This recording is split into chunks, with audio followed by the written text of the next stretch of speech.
Thank you very much for coming one more time on our Investors Club on every fourth Thursday of the month. We're here at Your Home Sold Guarantee Realty, all the way from San Gabriel Valley, Los Angeles area. I myself, I'm in the Inland Empire, a little further east of Los Angeles. My name is Hugo Chinche, and I'm here with Your Home Sold Guarantee Realty. And we're very happy to have you with us today. Yes, we're going to be learning a lot of good stuff, a lot of investment principles. How can you make sure that what you're doing with your real estate investments is actually giving you the return that you expect? We call it ROI, return on investment. Okay, so we're going to talk about that in several ways. And we have a special guests today, Ellen and Barry Levy. We're going to let them in a few minutes talk to you all about something that you probably kind of know, but they're going to bring it very structural way so that we can have it. And we will be very happy to also share with you all of these materials. They're very kind enough to let us have what they're going to be presenting. So if you want it, please write in the chat, I want it, so we can give it to you, all right? So let me get started first by giving you a good reminder about investments. If you are a religious person like we are, most of us are, there is, in the Bible, there is a principle about investments, you know that? Several places, but let's talk about the parable of the talents that's found on Matthew 25:14-30. Right there in the parable of the talents, the Lord comes to three servants, and they give to each servant, one of them 5 talents, the second one 2 talents, and the third one 1 talent. And then the master goes away, and while they're waiting for the master to return, which means the second coming, all right? While the master is, not here yet, while we're waiting, we're giving talents. Now, talents means actual money, okay? The real principle in the Bible, the original writing of the Bible of this parable has to do with money. And I took the time to translate this into what it was all about. In Jesus' time, 1 talent was 1,000 gold coins. 5 talents, of course, 5,000 gold coins. A drachma in those years was 1 day's salary, okay? You have a little picture of a drachma there. So if you work 1 day during Jesus' time, you will be paid 1 drachma. Okay, you needed 6,000 drachmas in order to purchase 1 talent, 1 gold coin. Can you imagine that? That means 6,000 days of work you will require to buy 1 talent. That means 30,000 drachmas were needed to buy 5 talents. Are you following now? When Jesus was speaking about this parable, people were opening their eyes real big, because who has 13,000 drachmas in their bank account? Well, there were no bank accounts then, but whatever, they kept it. Now, if you were to keep every single drachma and not expend it at all, you needed 19 years of salary in order to buy one talent, and 95.24 years of salary to buy the 5 talents. Oh, that's a lot of years. As a matter of fact, the lifespan back then was 45 to 50 years old. So they did not have a lifetime to save enough to buy 5 talents. So imagine that. Now let's bring this to our time, adjusted for inflation, with how much the gold ounce of gold is today. Today, if you want to buy a talent, what it was in Jesus' time, you needed $800,000. To buy 2 talents, you need $1.6 million. And to buy 5 talents, you need $4 million. All right. And if you earn the minimum wage, you need 53 years of work for 1 talent, 106 for 2 talents, and 265 years to buy 5 talents. Pretty much impossible, right? So I just want you to take this into perspective, because many times when we read, some of these principles of investment, we don't understand that God really wants us to think big and bigger, right? That's when we can find meaning on these words. Well done, my good and faithful servant. You have been faithful with the few things. Okay, 256 years of work is few. I will put you in charge of many more things. Imagine. So God wants us to be in charge of bigger things. But if we're not faithful in the smaller things, how can we be able to manage bigger things?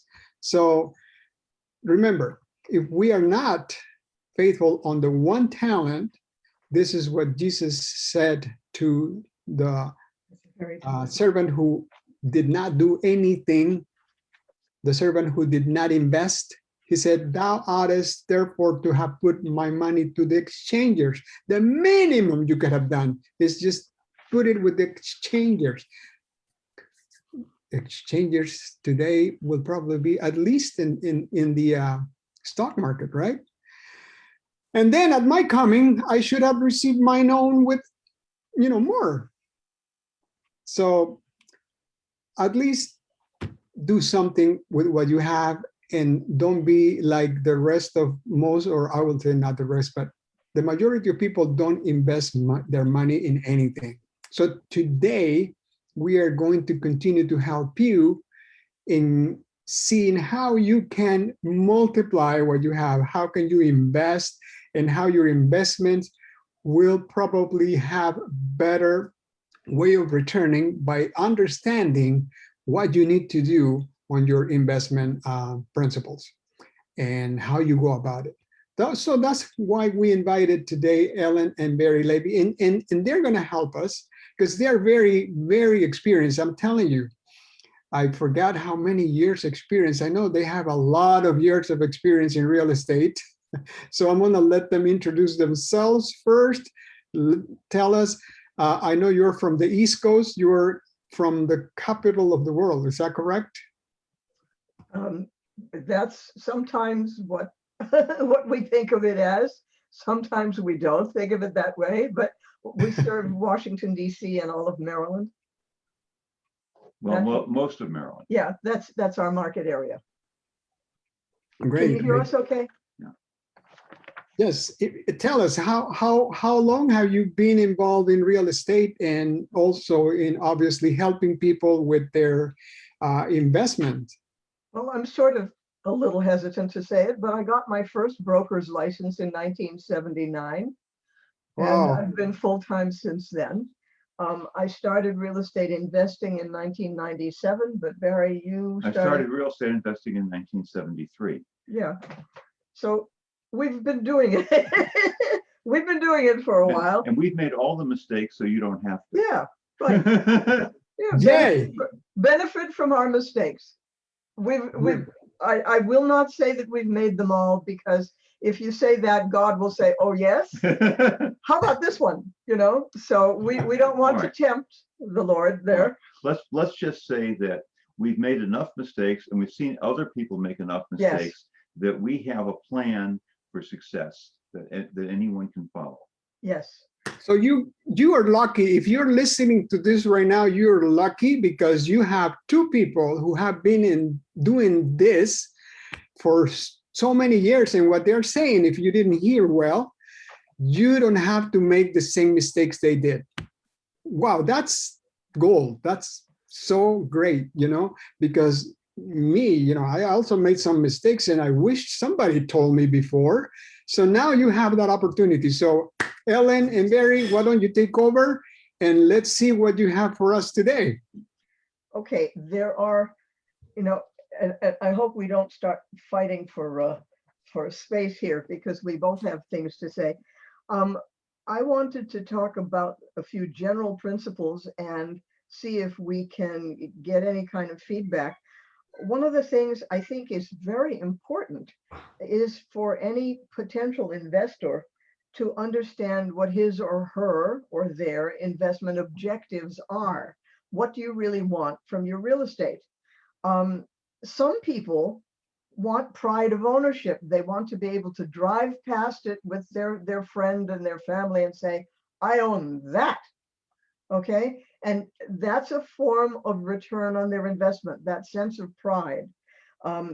Some people may want it for utility purposes. In other words, they need a place to put their business and they're tired of paying somebody else rent. Or they want to live, or they want a home to live in. Yes, they want a home to live in. Your home is also an investment, and you should look at it that way. It's a consumer good.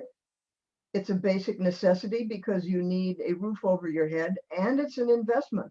And any real estate purchase should be evaluated by all of those criteria. So understanding what your objective is the beginning. In other words, know thyself.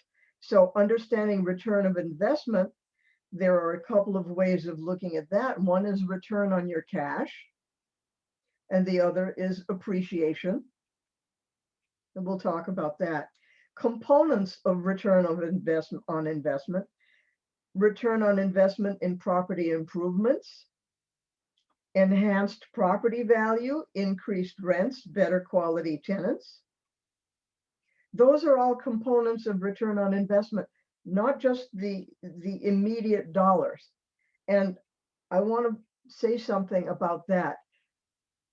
Success in real estate investing, success meaning appreciation, return on cash, increase in value, all of that has a lot to do with the length of time of the hold.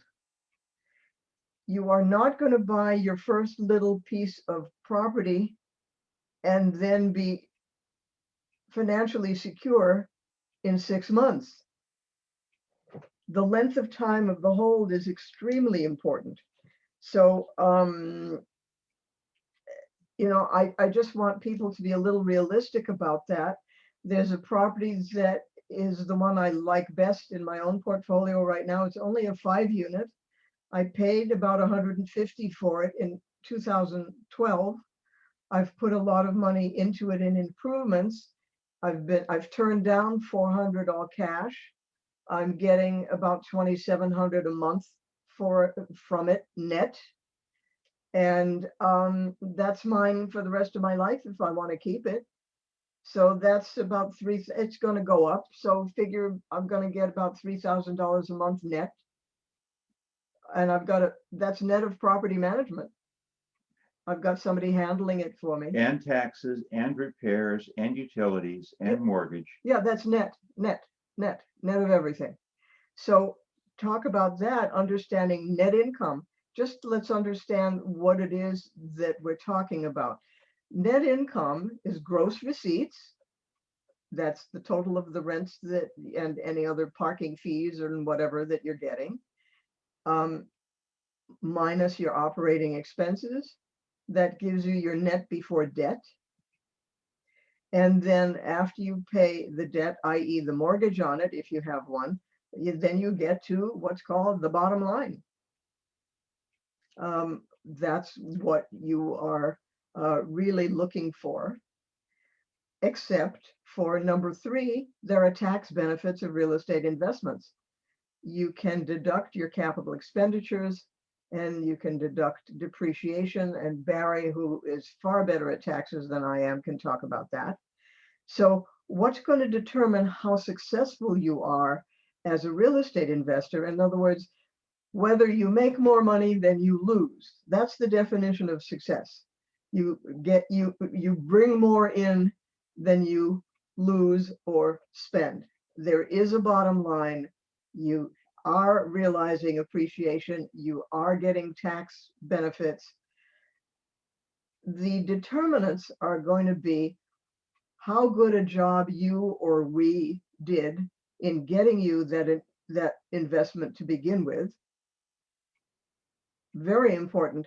And I will say to all of you, even though you're on the West Coast and we're on the East Coast, you have to have a really good real estate agent. It's just too complicated. There are too many things to know. If you have a day job, please get yourself a very fine agent, and you're dealing with some of the best there are, to help you to get this thing right. So determinants are going to be the length of time of the hold, market conditions, financing options, and the skill of the advisors that you have. You Yep. want to add anything on that? Well, that would be basically the realtor and the property manager.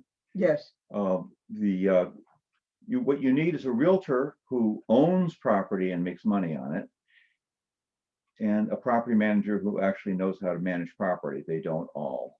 Right. So what we're offering in the markets that we sell in is a skilled realtor who owns real estate and makes money on it, and a network of good property managers that can manage things effectively and honestly. You turn it over to them, you just get a check every month. Yeah. Now that would be after fixing the initial problems on the property. It is a fallacy to think that you buy a property and it's in perfect condition. I have an example that I'm going to share with you about a property that I sold that was represented as being in turnkey condition. And my property manager says there is no such thing. And I said, okay, well, let's go take a look at it. So we went and looked at it. And the property manager and I looked at it, and we saw $2,000 of problems. And then we had an inspector go in, and he found another $2,000 of problems. And then they sent the crew in to fix it, and it was $7,000. Now, you think this was bad for the client? Here's what happened.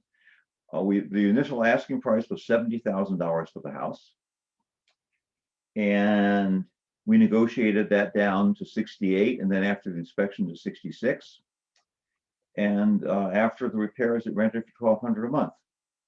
So as far as I'm concerned, for the buyer client, it's a home run because he's getting a very high rate of return on his money. Now he paid cash. That was 13% return, I think. No. He's into it for 73 and he's bringing in 1,200. Mm-hmm. So what you do is you take the 1,200 times 1,200 is 14,400 a year. 14,400 a year divided by 66 plus 7, let's say 73,000. And that's 20%. So yeah, he paid cash, but he's getting 20% on his money. We're not going to have many deals like that, but in many cases we can get you 20%. Not if you finance it and we use the leverage of the bank loan. A typical situation would be that we find you a property with a that brings in 12% of its value every year, and 4% of the value every year goes for all the expenses. So that's an 8% profit there. But if you're financing it at say 4%, then for as much as you're borrowing, you're making 4% on the bank's money. So let's say you put 25% down, that gets you 12% on the bank's money, plus 8% on your money, so that's 20%. So you can do as well as this gentleman who paid all cash in terms of the return on your capital. Now, I should possibly step in here for a moment. Barry is the numbers guy. He is really good at analyzing deals. What I have to do sometimes when we're talking to investor clients or prospective investor clients is to translate what Barry just said so that the rest of us can understand it. So I didn't make it simple enough here? No, I think so. If anybody has any questions about that, or whether you'd like Barry to run that past you again, that's perfectly okay. We'll do that. I tried to speak it in English rather than numbers. I know you did, honey. Okay. But so what I see in a lot of property owners, I won't call them investors, who live in markets that don't reward investment well. Think Los Angeles, for example. That's a place like that. The gross amount of money coming in is as a percentage of the value of the property is about half of what I can get them, and the expenses are less. So what happens is the profit is, there is no actual profit if they're financing it. If they aren't financing it, all they're getting is some return on their cash, which is 3% or so. Well, they're Nothing trying very to get exciting. appreciation. Well, okay, so let's talk about appreciation. Okay, there's 3 reasons to own a property. You want to use it yourself. You want, for your business or your home, and God bless you, enjoy the property and enjoy the benefits of it being there. That's perfectly fine and acceptable. It may or may not qualify as an investment. Second reason is looking for appreciation. And the third reason is looking for cash flow.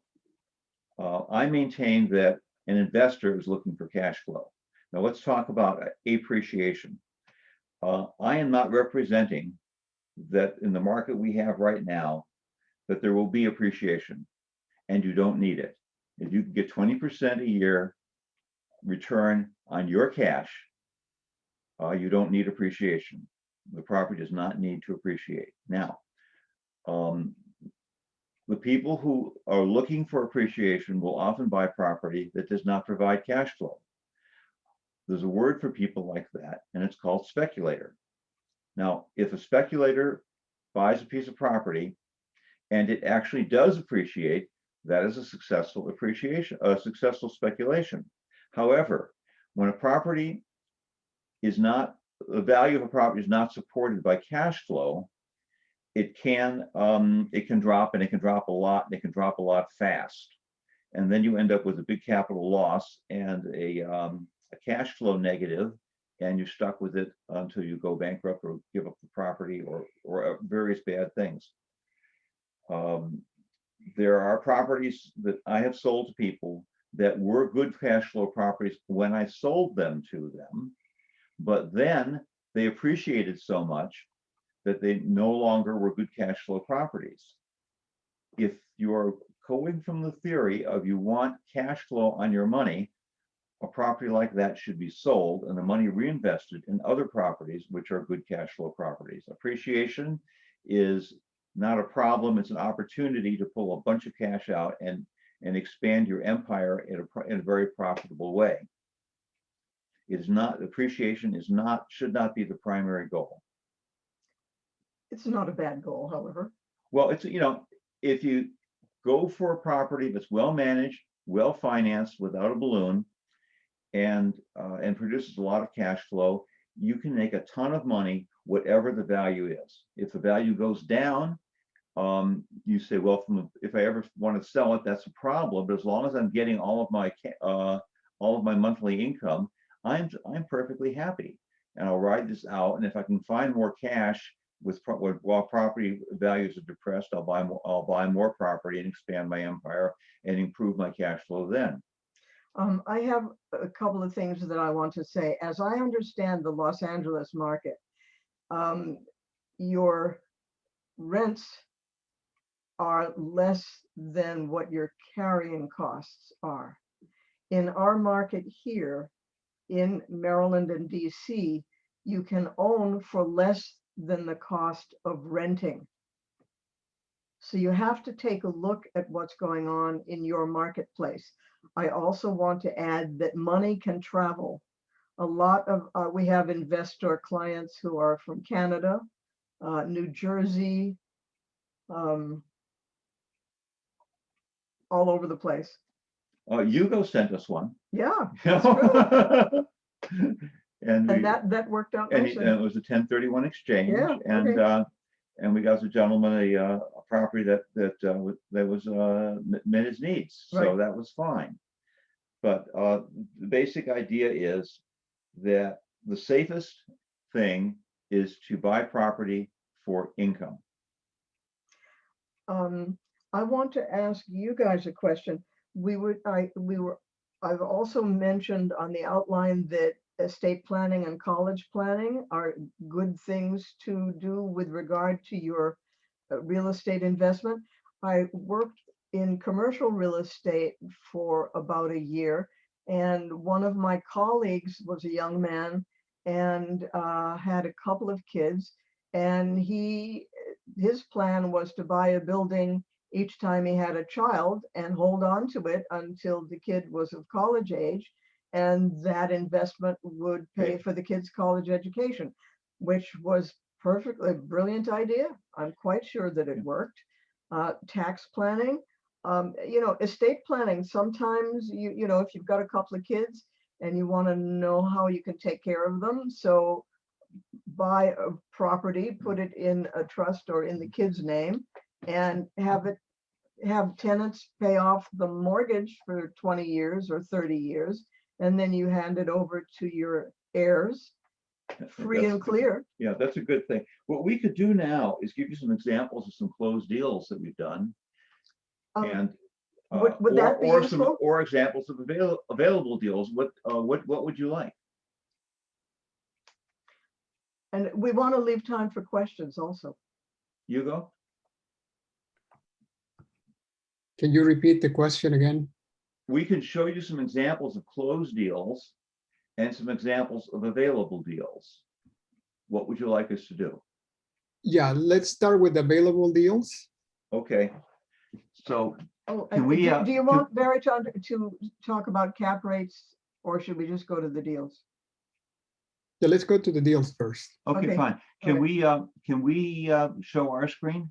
Yes, If he yes, you lets can. you, yeah, you can. Let us show our screen. I'll just go into the MRIS, and I've got a whole list of available deals. There's amazing things Okay, out there. I thought I had it open. What did I do? Hold on, let me see, maybe I closed it by mistake. Hold on. Where's Bright? Okay. Oh, I'm in, okay. Okay, so There it is. let me get over there. Yes, Yeah. and so, Hugo, you want to, I'm gonna move over so Barry can do this. Do you want to turn over the controls? Yes, you should have the control. Okay, we're good then. Okay, so Thank you. hold on, I will do this. Share screen. I'm gonna hit share, and now you're in. Okay. Okay. Okay, so I've got about a dozen. Give me my phone. Your phone, yeah. Yeah. I've got a dozen available deals here, but I'm just gonna show you a few of them. Okay, so here we go. Here is a cheap house in a good neighborhood. And this one, depending on condition, could rent between $1,200 and $1,500 a month. And let's blow the pictures up. And you see it's a brick row house. And I haven't looked at the interior pictures. Okay, it's not wonderful inside, but it's all there. The kitchen is, those are builder grade cabinets, and it's got a full set of appliances. So that's not bad. In this condition, I think if you went in and did basically painting and threw away the paneling and painted that wouldn't cost a tremendous amount of money, but you'd be talking about $1,200 to $1,300 a month. And 12 to 13. And the list prices? 85. Mhm. So you might easily spend $5,000 on fixing it up, but you're still talking about 15% return on your money minus your expenses, which is about 4%. So that's 11% if you pay cash, and it's probably 32% if you finance it. So that's an example of a single family house in a good neighborhood. We own property in that neighborhood. $85,000, is that a real price? Yep. That's a real price. It That's is. that's the asking price. Wow. That's why we are so bullish on getting investors into the Baltimore market. It's probably the highest return on investment market in the United States. Well, there are a few other cities. The key thing about this city is that you've got me with my knowledge of as a successful property investor. So I know what I'm doing, and I've got a great management company. I've talked to agents who were in other cities that where they have high returns as well, but I wasn't comfortable with the agents, and I didn't have and I had no identified good property management. So I thought that was not a good idea. So I'm sticking with this. Things like this. This is a great one. This one's got 3 bedrooms and 2 bathrooms. Built in 1945. Now, so this is good. So that's an example of a single family. Here, I'm going to give you an example of a multifamily in a marginal area, but the prices price is going to be very exciting. And again, with any one of these, they're subject to our poking at it a lot more. In some of these deals, I've got a dozen of them. Some of these are not going to be good. There'll be something wrong with the property, or the property manager won't approve the location sufficiently. Yes, Barry finds the deals, and then when he finds something that looks good, he runs it past the property manager, who may say yes, no. Now, this is a or whatever. location I'm not 100% sure of. Okay. So, Right. but it's a 3-unit for 139. And that's Really good photo. That one's a little out of focus, but basically, if you look at it, it's seems like it's in better condition than the other one. And so that is that's great. Now, this one is got 3 units. It's a detached property. So and the other one was a single family. This is a detached property, and what you end up with a detached property is the owner is paying utilities unless they've been separated. So that that makes a difference. But still, at this price, if this location is acceptable, which I think it is, but again, I want to double check that. You can see that the rents on this thing could easily be $2,500 a month. Could you show more pictures? More pictures, sure. We only have 20 more pictures. And there's a lot of nice bathrooms here. Look at that. Each unit has a bathroom. It's a good thing. Yes. What was the list price of that one, Barry? 139,000. 139,900. Excuse me. It's been on the market 54 days. They might be looking for an offer by now. So, now. By the way, we are not at all bashful about making offers. Now, we've seen all these pictures. Yeah. So what happens is that when you buy properties that need work, there's an opportunity to create value by doing the work. The properties are worth more once you've done the work. In our properties with COVID, we didn't have any late payments. Everyone paid on time. And they all stayed. And they all stayed. Now, that is because we fixed up the properties enough to attract strong tenants. If you have the worse the property, the worse the tenants. Do you want to show them 1801 Utah? Just Yeah. because it's so gorgeous. Okay, let's go. Let's do that. Okay, So- Hugo, we're going to show you one that we sold. This is one that was a tremendous amount of fun to have sold. You're under active though. You just said something very important. You're going to attract the kind of tenants depending on how you prepare your places. That's so key. Yes. It's sold before. You don't want to be cheap on your on your fixing the property. You want to do the best so you can attract the best. Sure.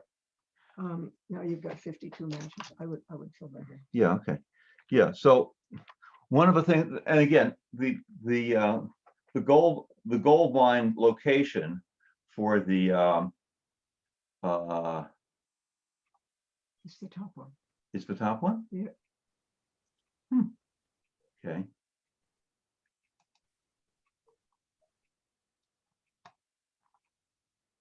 Okay, so you see, Ellen Levy was the agent that sold it. This was a Gilded Era mansion. And what happened to it eventually was that the servants' quarters were converted into 3 additional apartments. So the guy who bought this, a gentleman with a real eye for value, is occupying the mansion portion of the house, which is only about 4,000 feet. And he's renting out the other 4,000 feet as 3 apartments. And that's pretty much carrying it. So he's living in a mansion for free, a Victorian mansion for free. It was not on the market when we sold it. It had been listed for, I think, 9.25. Yeah. We sold it for $750. It appraised for $850.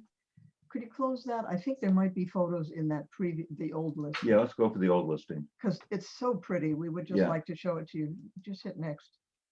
Okay, only 86 photos. Okay. But So Wow. it's a stunning house. this is the Wow. reception hall.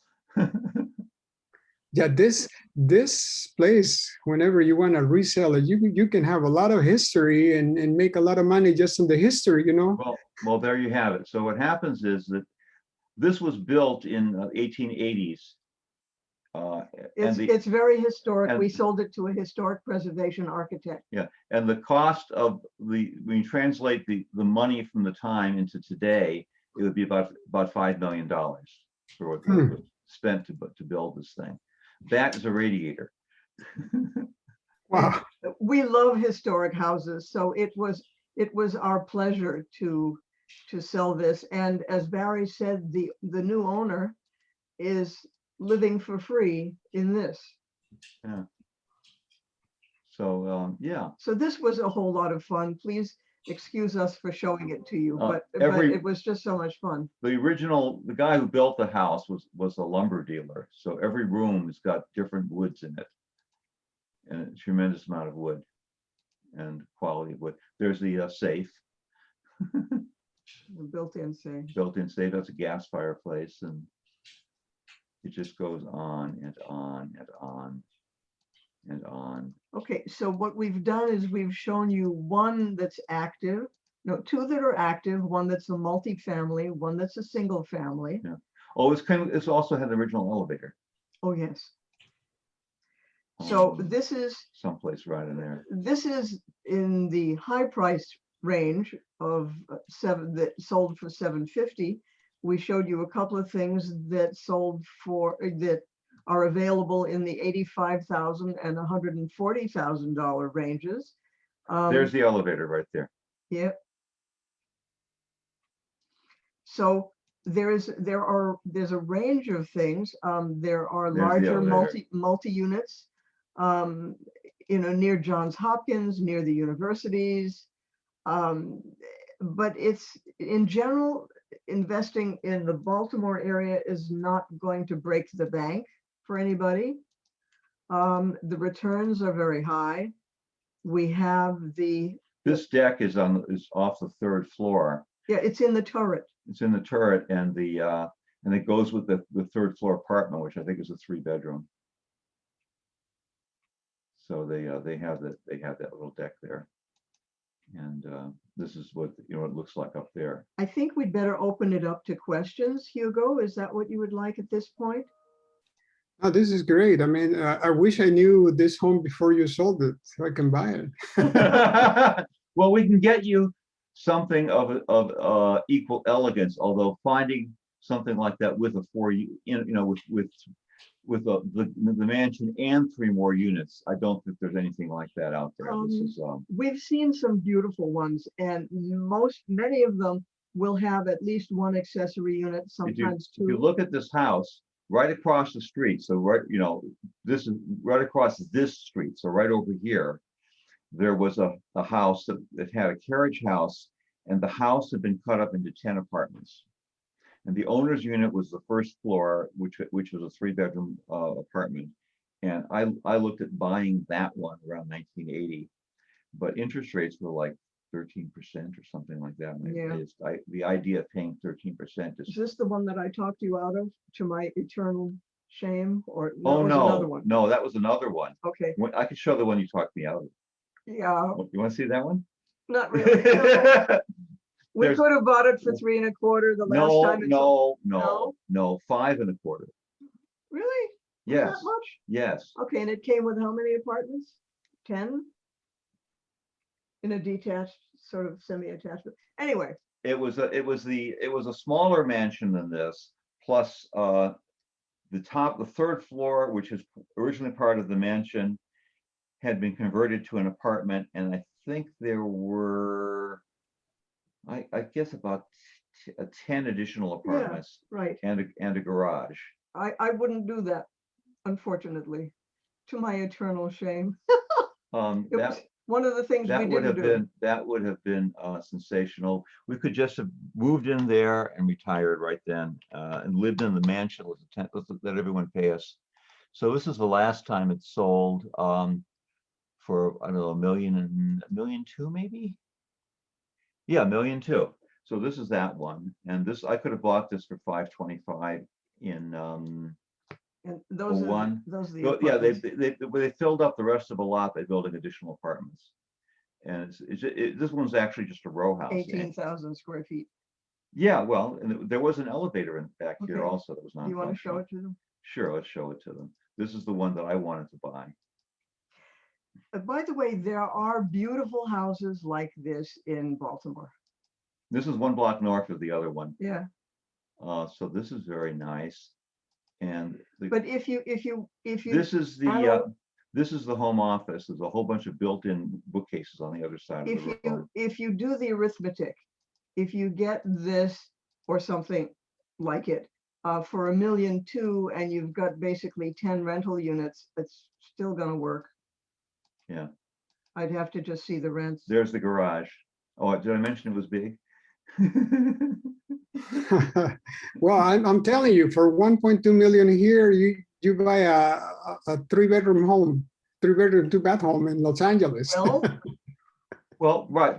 that's one of the reasons the- why we wanted to make a presentation to you There's- and your investors. There's 2 different aspects of value here. One is, if you want to live in luxury, and you don't have to live, don't have to be in a particular place to work, we can arrange for that.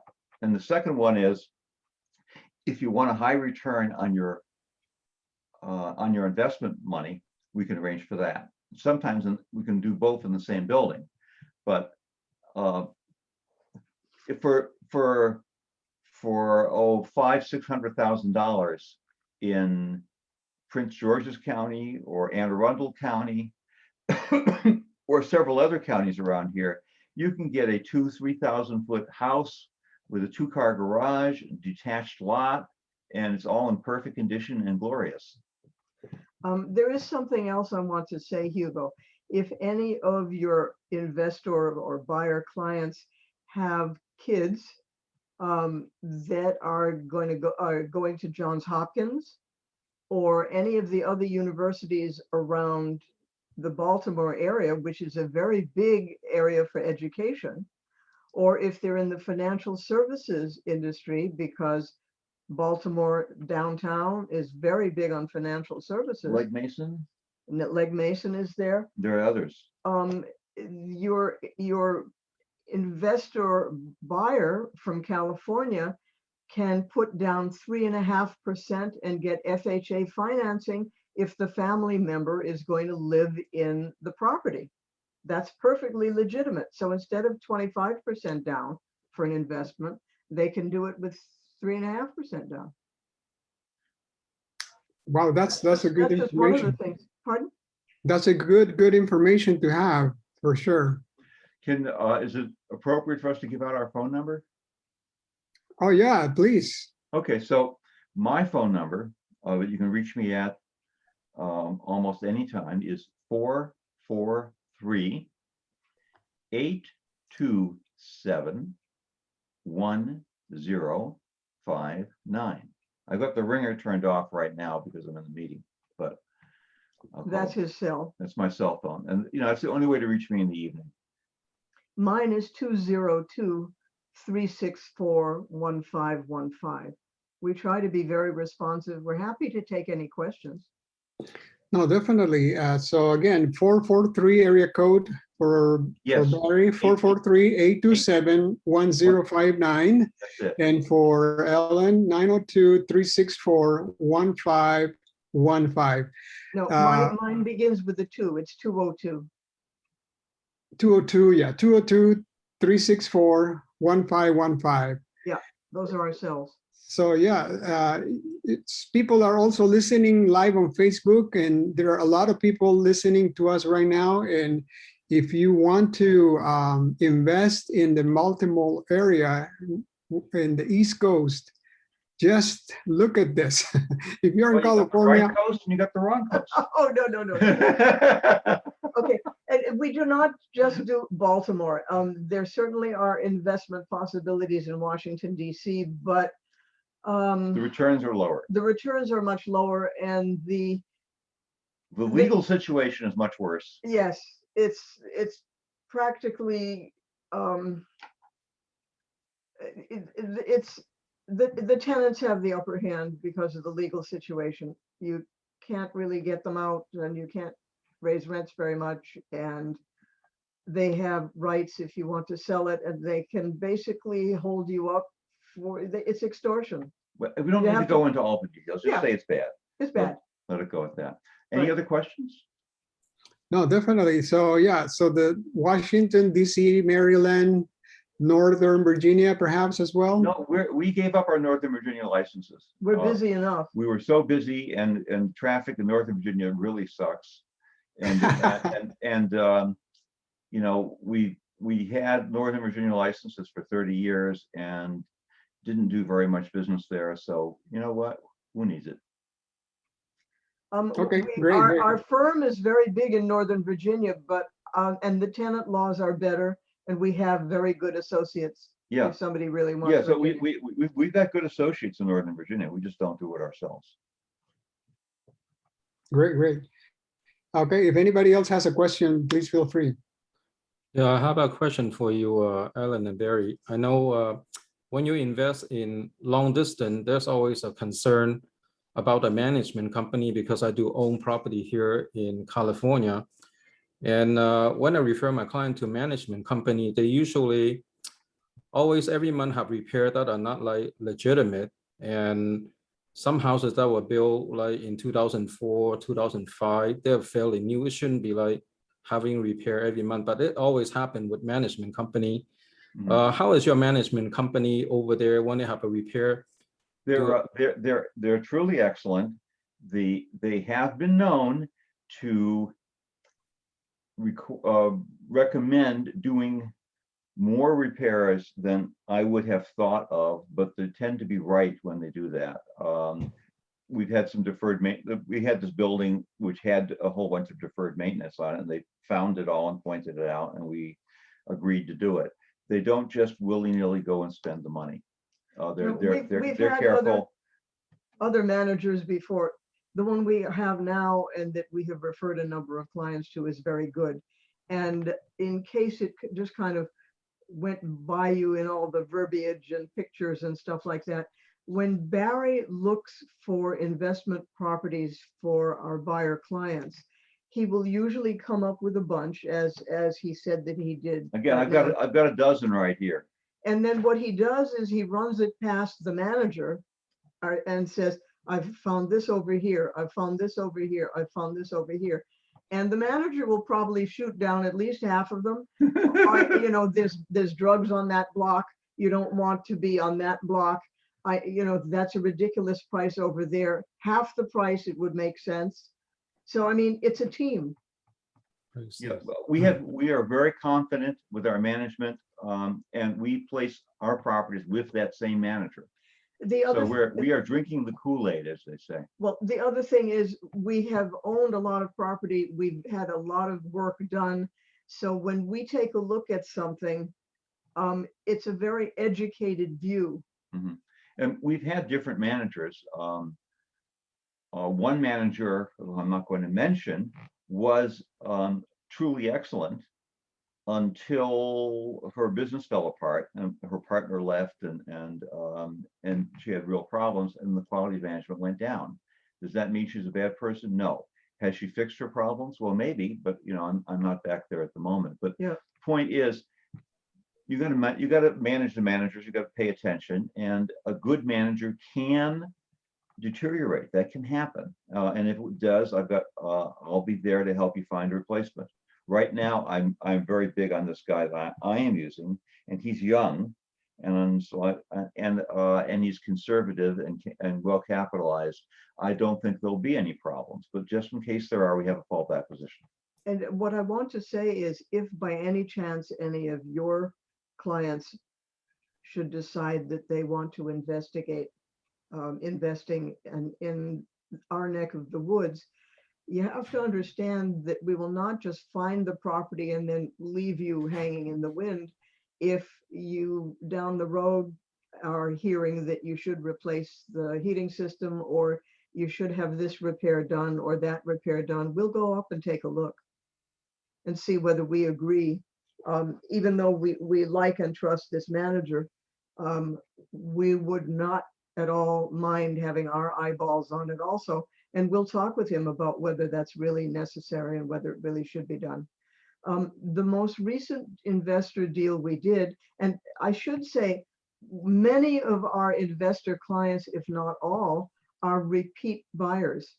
So they come back when they're ready to do the next one. And that should tell you something. There's one, I hadn't known that a certain person was looking, and then I was talking to the manager and he said, oh, so-and-so is looking for another property.